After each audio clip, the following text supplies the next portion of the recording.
CLDRM Plus adalah salah satu pendekatan CRS di dalam setiap melakukan semua program pengurangan risiko bencana untuk meningkatkan kapasitas mitra lokal dan juga pemerintah, khususnya OPD-OPD terkait seperti BPBD, Dinas Sosial, Dinas Pertanian, dan sebagainya. Kami melibatkan mereka untuk bersama-sama belajar bagaimana mengetahui alat-alat ataupun tools yang digunakan dalam kajian risiko bencana di desa.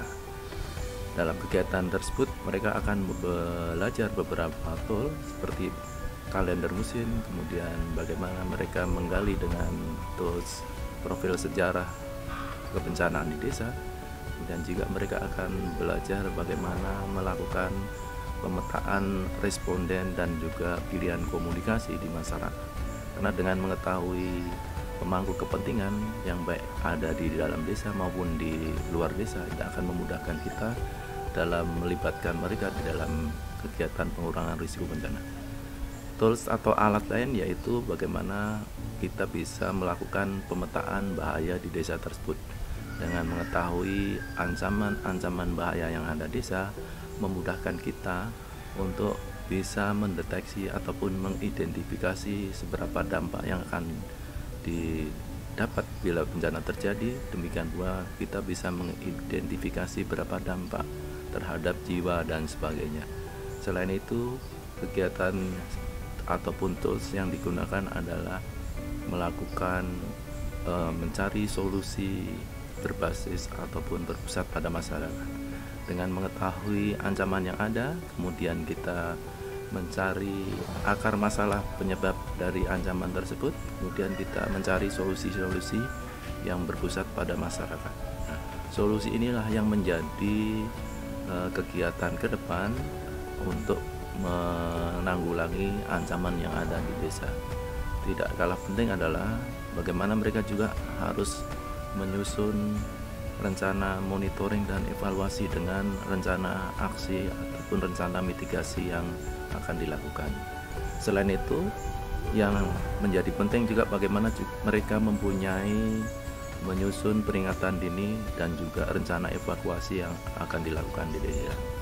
Dari kegiatan tersebut, dalam pelatihan di hari terakhir, kemudian kita melakukan micro teaching atau pembelajaran mikro.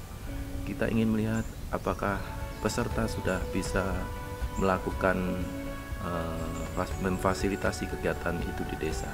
Setelah itu baru mereka teman-teman akan terjun ke lapangan, kembali ke desa target proyek kita untuk melakukan kajian risiko bencana di desa bersama masyarakat.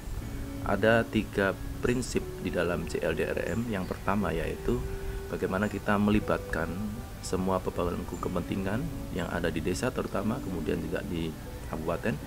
Prinsip kedua adalah dipimpin masyarakat. Artinya semua kegiatan pengurangan risiko bencana tersebut akan mulai dari perencanaan, pelaksanaan, dan monitoring akan dilakukan bersama, dipimpin oleh masyarakat bersama kita sebagai pendamping dan juga OPD-OPD lain. Yang ketiga adalah akuntabilitas, yaitu bagaimana kita memastikan bahwa semua proses terdokumentasi. Kemudian kita juga perlu menginformasikan kepada pemangku-pemangku kepentingan lain tentang kegiatan-kegiatan yang kita lakukan. Banyak orang yang bertanya, apa itu CLDRM? Kalau secara umum CLDRM kalau di dalam bahasa Indonesia adalah pengelolaan risiko bencana berbasis masyarakat. Plus di sini adalah inklusif, artinya dalam setiap kegiatan kita melibatkan semua kelompok-kelompok yang ada di desa, baik itu kelompok perempuan, kelompok rentan, baik keberagaman dari usia, gender, dan sebagainya. Nah, dengan melibatkan mereka, kita akan lebih mudah dalam melakukan pemetaan, baik itu yang berupa kebutuhan mereka ataupun apa saja yang perlu kita penuhi untuk memenuhi kebutuhan mereka.